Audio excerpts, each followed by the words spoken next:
네, 안녕하세요. 한 주간도 평안하셨습니까? 오늘도 수요 성경 공부 성경 총론 제88강 마가복음 11장에서 13장 말씀을 공부하도록 하겠습니다. 이 말씀에는 종으로 오신 예수님께서 배척을 당하시는 내용이 기록되어 있습니다. 마가복음 11장에서 13장 말씀은 예수님께서 예루살렘에 입성하심으로써 자신의 메시아 되심을 백성들에게 공적으로 드러내십니다. 그리고 메시아로서의 예수님은 먼저 성전의 부패를 지적하시고 열매 없는 무화과 나무를 저주하심으로써 성전과 이스라엘 그리고 세상의 멸망을 말씀하십니다. 그러나 제자들은 인자의 영광과 심판의 날을 준비하기 위해 복음을 전하고 그에 합당한 삶을 살아가도록 힘써야 함을 말씀하고 있습니다. 마가복음 11장 1절에서 26절 말씀에는 예수님께서 타락한 성전을 정화하시는 일을 하시게 됩니다. 예루살렘에 입성하신 예수께서는 정치적 메시아가 아닌 성전의 본질적 기능인 죄 용서를 회복하시는 메시아로서의 사역을 기록하고 있습니다. 예수님은 이스라엘의 죄의 원천이 성전의 타락에 있다고 말씀하십니다. 그리고 예수님께서는 성전의 멸망을 예언하시게 됩니다. 예수님은 참 메시아로서 예루살렘에 입성하실 때 백성들은 호산나 찬송하리로다, 주의 이름으로 오시는 이여 찬송하리로다, 오는 우리 조상 다윗의 나라여 가장 높은 곳에서 호산나라고 외치게 됩니다. 즉 이스라엘 백성들은 예수님께서 참된 메시아 되심을 인정하고 환영하게 됩니다. 그러나 백성들의 기대와는 달리 예수님께서는 정치적으로 통치하기 위해 예루살렘에 입성하신 것이 아니라 이스라엘의 죄를 대속하기 위해 겸손히 나귀 새끼를 타고 입성하신 것입니다.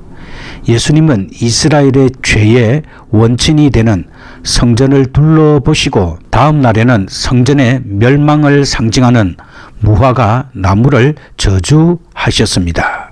그리고 예수님께서는 성전의 본질적 기능에 대해서 말씀하십니다.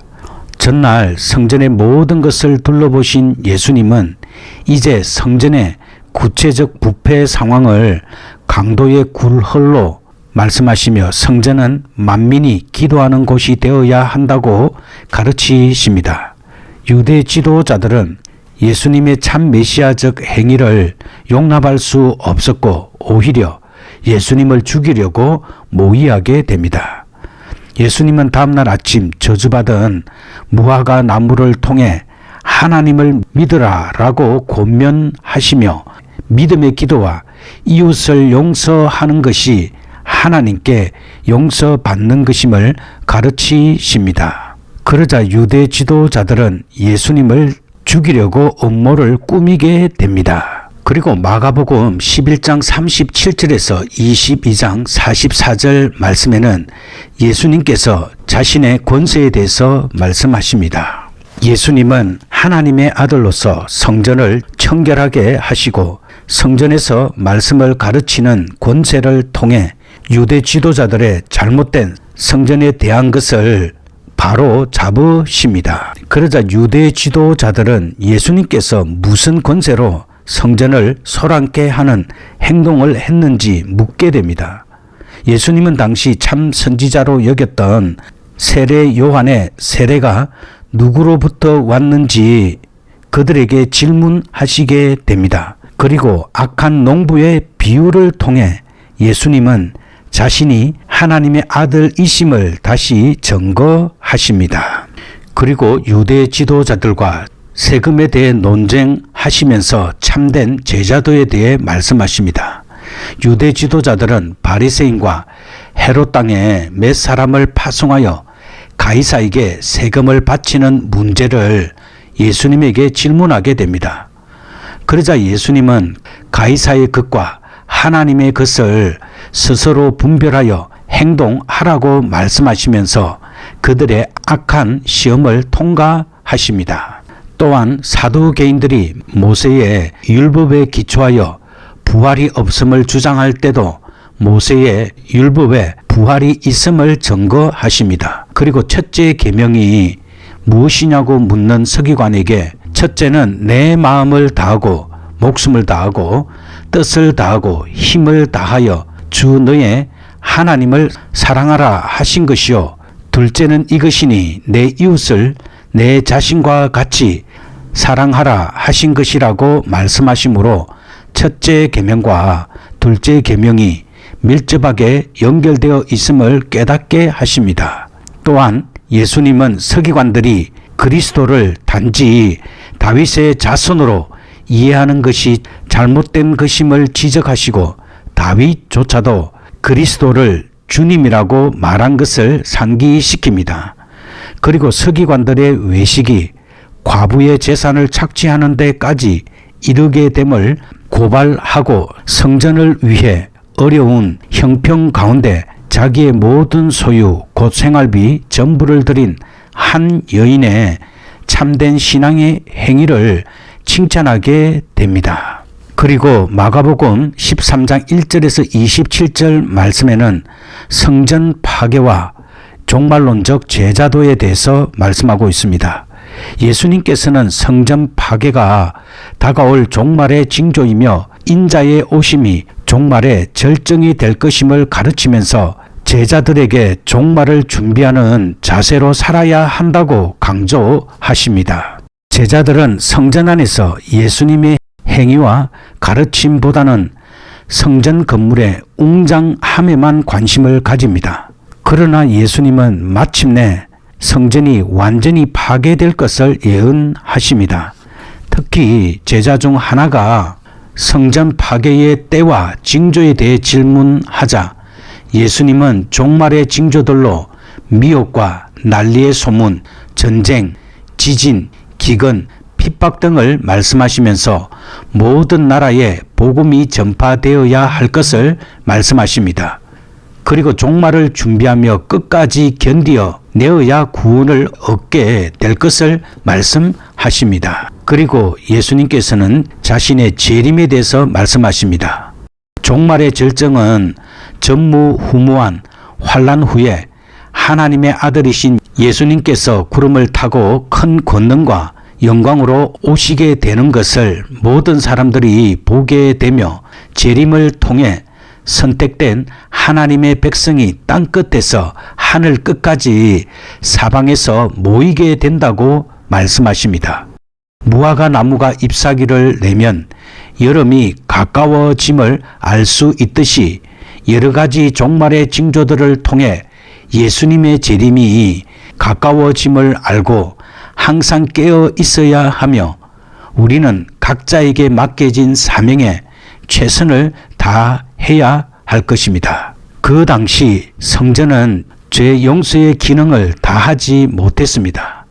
예수님께서는 그러한 성전이 멸망할 것을 예언하셨고 이제 예수님의 이름으로 하나님께 직접 기도함으로 죄 용서를 받을 수 있는 길을 열어주셨습니다. 그러나 예수님은 그러한 성전이 파괴된 후 자신이 새로운 성전을 세우겠다고 말씀하심으로 십자가에서 처형 당하셨습니다. 하지만 그분은 인자로서 이 세상에 다시 오실 것입니다. 사내들인 공회에 대해서 간략하게 살펴보도록 하겠습니다.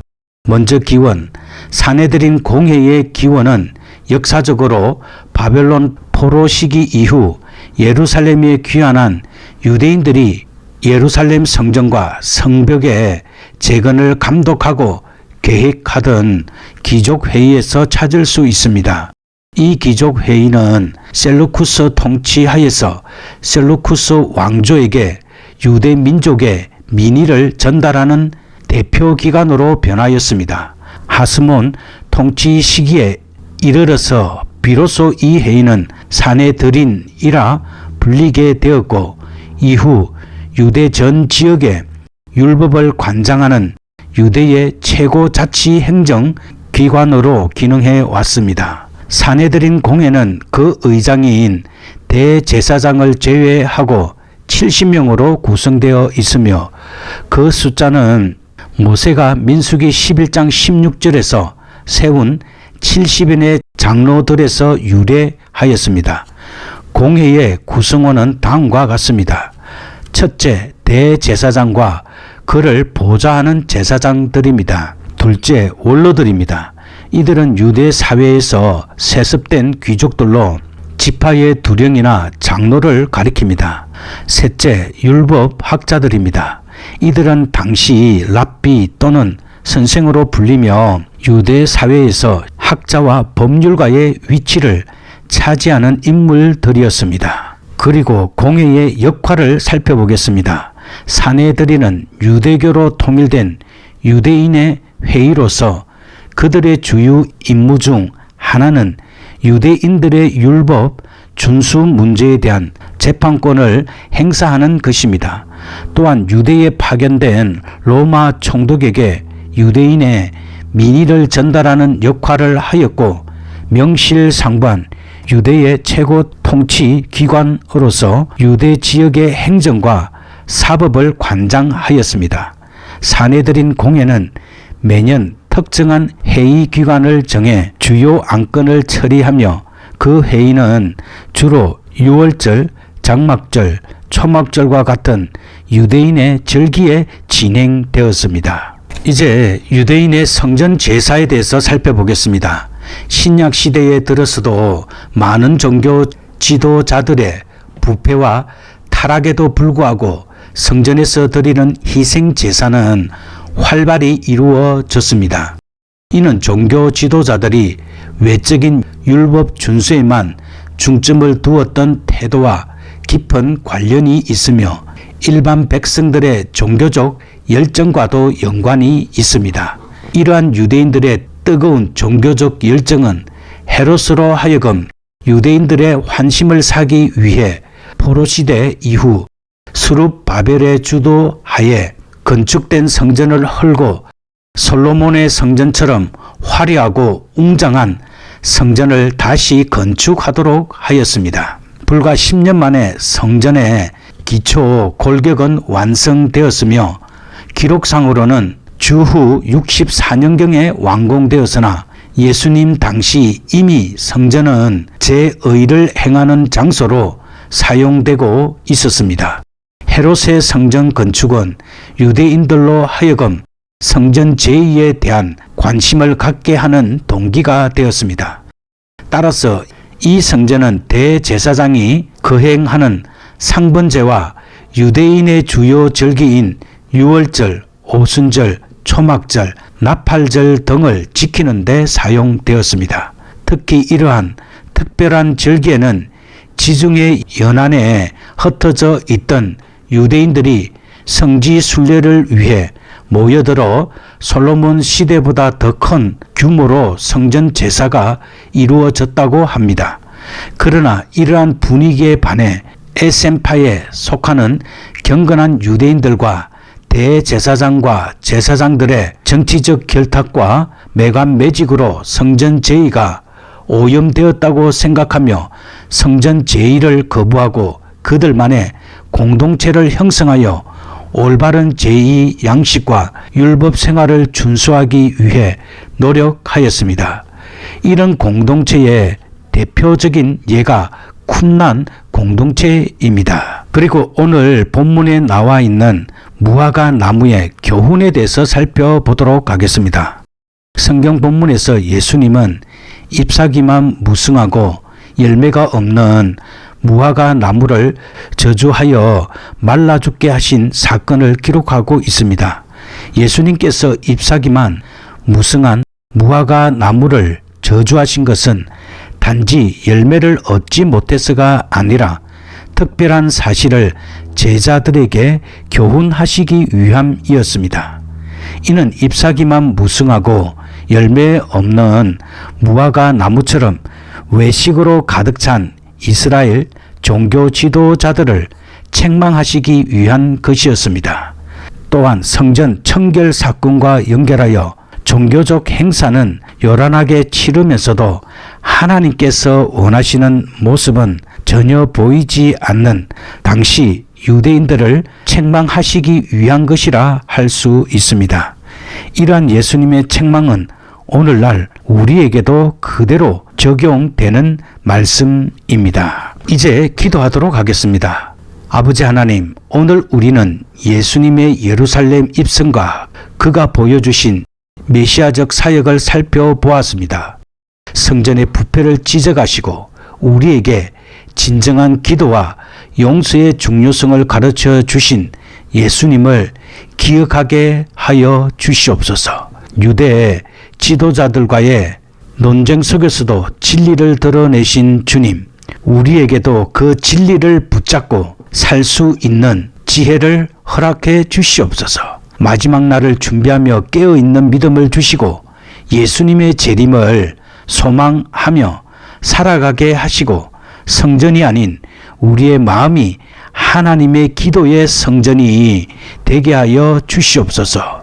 우리 주 예수 그리스도의 이름으로 기도합니다. 아멘.